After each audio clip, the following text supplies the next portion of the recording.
Welcome to 10 Minutes with Toastmasters. We are a nonprofit, membership-driven organization that promotes speaking and leadership skills. My name is Doris, and my guest today is Isaac.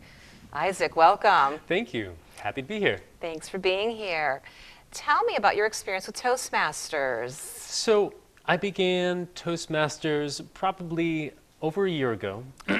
My husband, Josh, was involved in Toastmasters a little while longer, kind of talked me into it. But the main thing was my cousin was getting married, midsummer. Yeah. And she wanted me to officiate the wedding. Oh, wow. And I was a little nervous about it. Yeah, I would imagine. So I began Toastmasters to learn how to do public speaking and try to give her a really good ceremony. How'd you do? I think I did fine. I mean, it seemed to do, it went well. That's awesome. I wasn't booed off stage, but That's a good it wasn't thing. about me. So what did you learn from Toastmasters to prepare you for that event? Toastmasters has been fantastic with both the way that I hold myself, the way that I speak, being aware of what's coming out of my mouth. One of my favorite roles in Toastmasters, and it's kind of funny because it's kind of nitpicky, I love being the ah counter.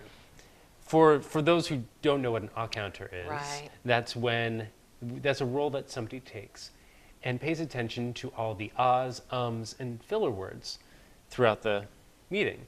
And at the end, they do a report out. And it might seem like a really kind of funny thing to enjoy. A lot of people don't like it. Right. But I kind of do. It's a fun practice in listening.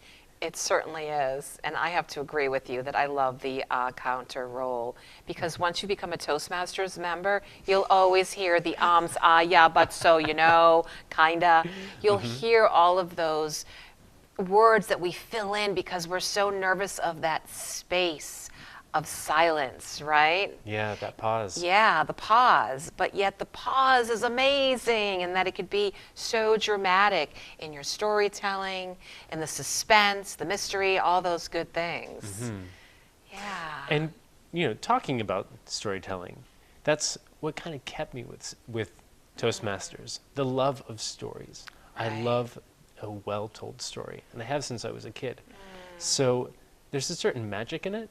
And I think that Toastmasters teaches you that magic, how to use the story, how to use the words to move the audience, to hold your own space, and to communicate well. I love that you brought that up, because I truly feel that we're losing the essence of storytelling. We're all hiding behind our technology, and yet that time to sit with somebody and share a heartfelt story is so remarkable in learning and developing and sharing and feeling a part of something more than just what may be. So definitely a good point to share. Is there anything that you're surprised about in terms of the meeting structure, and maybe there's a skill that you developed that you didn't realize that you needed to have developed? Well, one thing that actually kind of scared me a little bit with Toastmasters at the beginning was how structured it was. Right. It felt very, it was so structured, and so it had this rigid. Yeah, rigid, and it almost had this formal base. But once you get into it, it's not. If you're looking at it from the outside, it might seem like it's just very dry and cut and paste, and this is what you do. But once you get into it, and with the right people, it's a lot of fun. It certainly is. And there's so much room for creativity. Like in, I'm having a moment. That's okay. That's okay. Table topics. There we go. Yes, table topics, the improv speaking. Yeah. Where it's game on, and you've got to talk for 2 minutes about something. And that's the skill that you feel that you've developed more of? I love that. Yes. That's such a great space for creativity and having fun. You don't have to. There's nothing that says you have to be crazy creative with it. You can just take it and run with it, however you want to. Toastmasters, Table Topics is this extemporaneous speaking project where you are asked a question or asked to talk about a certain subject for 1 to 2 minutes, and you just have to, off the top of your head, talk about it. Right. And so there's a lot of creative fun that you can have in that. I agree, and it's amazing what comes out of that sometimes as well, where I know I've been at our meetings where we'll have it on a certain topic and we're all just cracking up laughing, yet we're practicing developing our speaking skills in terms of talking on the cuff, I'm ready to just say whatever's on my mind, and then reviewing it and saying, geez, I probably could have formed it a little bit differently in terms of what I said.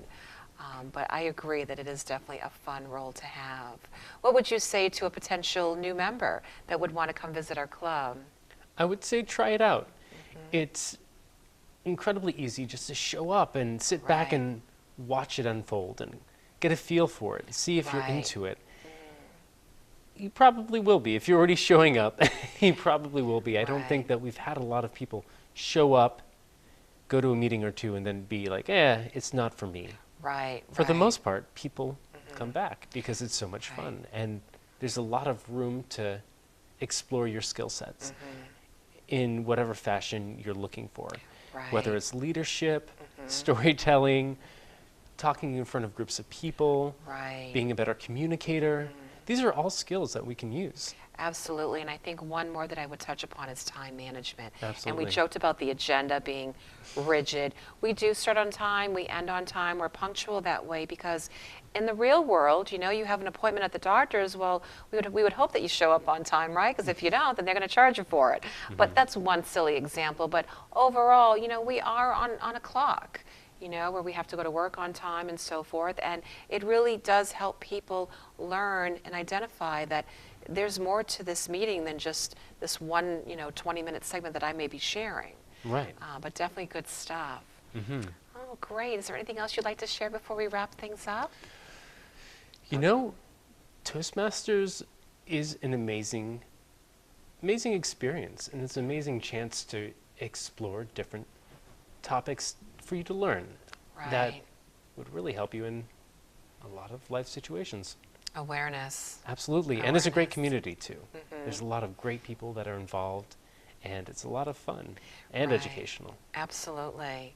Well, I really appreciate your time today, Isaac. This has been great. Yeah, thank you for having me. Thanks. This has been 10 Minutes with Toastmasters. If you're curious to learn more about our organization, feel free to visit us at toastmasters.org.